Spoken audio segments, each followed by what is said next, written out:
तो बात हम जब इजराइल की करते हैं और बात हम यूक्रेन की करते हैं, जब यहाँ पर अपने भारतीय जवानों पर या फिर भारतीय लोगों पर कोई मुसीबत आई है तो सबसे बड़े ऑपरेशन के तौर पर भारत ने अपना डंका बजाया है। बात यमन की करते हैं तो भारत का ऑपरेशन यहाँ भी हमेशा के लिए याद किया जाता है। तो फिर ये तो अपने देश में अपने मजदूरों को बचाने का ऑपरेशन था, वक्त लगा, लेकिन ये ऑपरेशन अपने आप में केस स्टडी बन गया है। रिपोर्ट देखिए आप।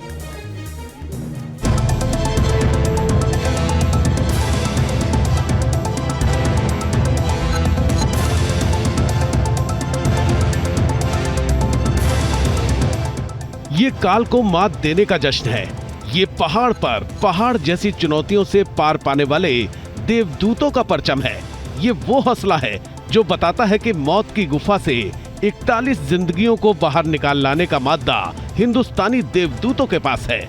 मौत की गुफा से लेकर बारूदी बैटल ग्राउंड तक कैसे कैसे भारत ने भारतीयों को संकट के मझधार से बाहर निकाला, ये आपको बताएं।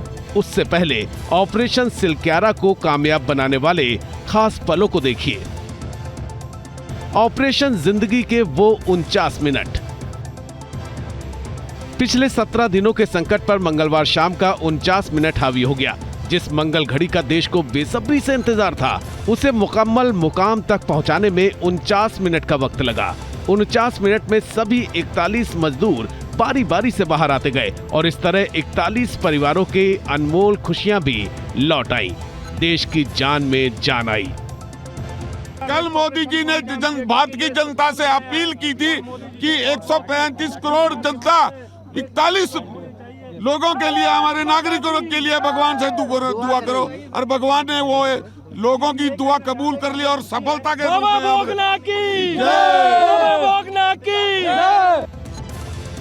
कहते हैं एक सैनिक किसी भी पद पर हो, मगर उसके अंदर का सैन्य अनुशासन और मिशन पूरा करने का जज्बा कभी कुंद नहीं होता। पूर्व आर्मी चीफ और केंद्रीय मंत्री जनरल वीके सिंह भी एक सैनिक की तरह मोर्चे पर डटे रहे। ऐसे टेरेन का वीके सिंह को लंबा तजुर्बा है। साथ ही साथ सफल रेस्क्यू कराने का हुनर भी उन्हें खास बनाता है। विदेश में भारत के रेस्क्यू ऑपरेशन में लीड लेने वाले general V K Singh operation Silkyara में शिद्दत से जुटे और पूरा कराया। सबसे पहले तो इस चीज को समझिए, मैंने पहले दिन जब आप लोगों से बात की थी, मैंने एक ही चीज कही थी, हमारा एक ही लक्ष्य है, इनको सेफ निकालना। उसको देखते हुए हमारे देश में या विदेश में जिस भी चीज की हमको जरूरत थी, वो प्रधानमंत्री जी के मार्गदर्शन से वो हमको मिली। कोई ऐसी चीज नहीं है, जितने साधन जुटाए गए हैं, इतने साधन किसी और ऑपरेशन के अंदर नहीं जुटे होंगे। दूसरी चीज, सब चीजों के अंदर बहुत अच्छा कोऑर्डिनेशन है। सर, हिंदुस्तान का सबसे बड़ा ऑपरेशन हिंदुस्तान का सबसे बड़ा ऑपरेशन ऐसा है कि जहां तक टनल के ऑपरेशन में इतने लोग फंसे थे, उनको निकालने के लिए जो चीज चाहिए थी, हर एक चीज की जरूरत पड़ती है। ये कहना कि ये बड़ा या छोटा वो नहीं होता। इस ऑपरेशन के लिए जो चीज चाहिए होती है वो पूरी हमने इकट्ठी की। ये सिर्फ रेस्क्यू ऑपरेशन नहीं, बल्कि एक ऐसा संकल्प है जो हर हिंदुस्तानी को संकट से बचाने की गारंटी देता है, चाहे मौत की गुफा हो या फिर बारूदी बैटल ग्राउंड। जब जब देश विदेश में भारतीयों पर कोई आंच आई तो एक ही आवाज सुनाई दी,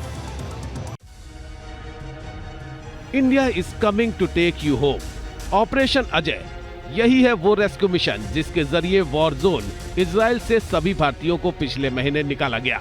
7 अक्टूबर को जब हमास ने इजराइल पर हमला किया था और बर्बर हमले के बाद युद्ध की चिंगारी भड़की, युद्ध शुरू होने के 4 दिन के अंदर ही भारत ने भारतीयों को निकालने का ऑपरेशन शुरू कर दिया। भारत के विमान लगातार चक्कर काटते रहे। अब तक 11,000 से ज्यादा लोग निकाले गए, जिसमें सिर्फ भारत के ही नागरिक नहीं हैं, बल्कि कई देशों के नागरिक शामिल हैं। पीएम मोदी के अब तक के कार्यकाल में ये चौथा सबसे खतरनाक रेस्क्यू ऑपरेशन है। 2015 का ऑपरेशन राहत, वो जनवरी 2015 का वक्त था जब पीएम मोदी को देश की कमान संभाले अभी 9 महीने भी नहीं गुजरे थे। तब मिडिल ईस्ट में हजारों भारतीय फंस गए थे। बैटल ग्राउंड था यमन, जब हूती के हथियारबंद आतंकियों ने सिविल वॉर की आग भड़का दी थी। जो सामने दिखता उसे गोली मार देते। पूरा यमन अराजकता की आग में जल रहा था। उस दौरान पीएम मोदी ने तत्कालीन विदेश राज्य मंत्री वीके सिंह को एक स्पेशल टास्क दिया और यमन से भारतीयों को निकालने का प्लान बनाया। ऑपरेशन राहत लॉन्च कर 6 दिनों के अंदर 1500 से ज्यादा भारतीयों को समंदर के रास्ते निकाला गया। ऑपरेशन राहत के किस्से दुनिया भर में सुनाए जाते हैं, क्योंकि कोई नहीं जानता था कि कब हूती की नेवल फोर्स कौन सी शिप को निशाना बना दे। लेकिन खतरनाक ऑपरेशन को भारत ने पूरा कर दिखाया। भारत ही नहीं, नेपाल, भूटान, बांग्लादेश जैसे नागरिकों की भी जान बचाई।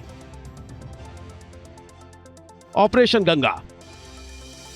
कोरोना काल की त्रासदी के बाद एक और संकट भारतीयों पर आया। रूस और यूक्रेन की जंग में हजारों भारतीय छात्र फंस गए थे।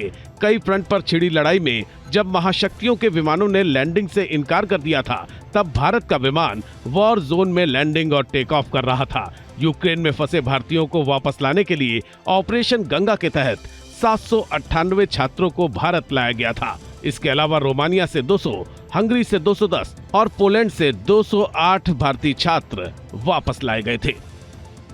3 न्यूज नेशन।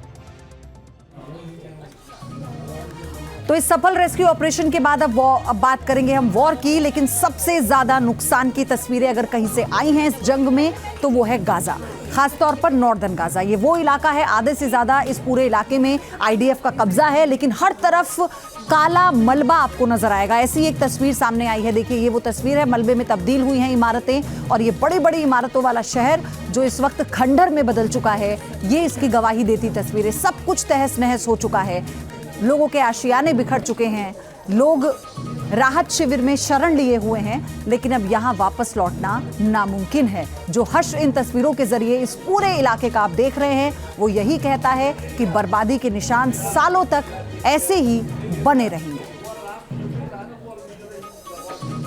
ये ड्रोन तस्वीरें हैं आतंकियों के ठिकाने उड़ाने के दौरान रहायशी इलाकों को जो नुकसान पहुंचा, उसी की गवाही ये तस्वीर दे रही है। बहुमंजिला इमारतें मलबे में तब्दील हो गई, चारों तरफ मलबा दिखाई दे रहा है। बड़ी खबर, वेस्ट बैंक के जेनिन में सेना का ऑपरेशन तेज हो गया है। इजरायली सेना ने जेनिन कैंप के पास बमबारी कर दी। यहीं पर आतंकियों के छिपे होने की खबर थी। सेना ने जेनिन के कई इलाकों में घेराबंदी कर रखी है। सेना के ग्राउंड ऑपरेशन से हमास के मददगारों को परेशानी हो रही है। इसके चलते आईडीएफ पर आतंकी हमला किया जा रहा है। इसके बाद जवाबी कार्रवाई में सेना ने भी बमबारी कर दी।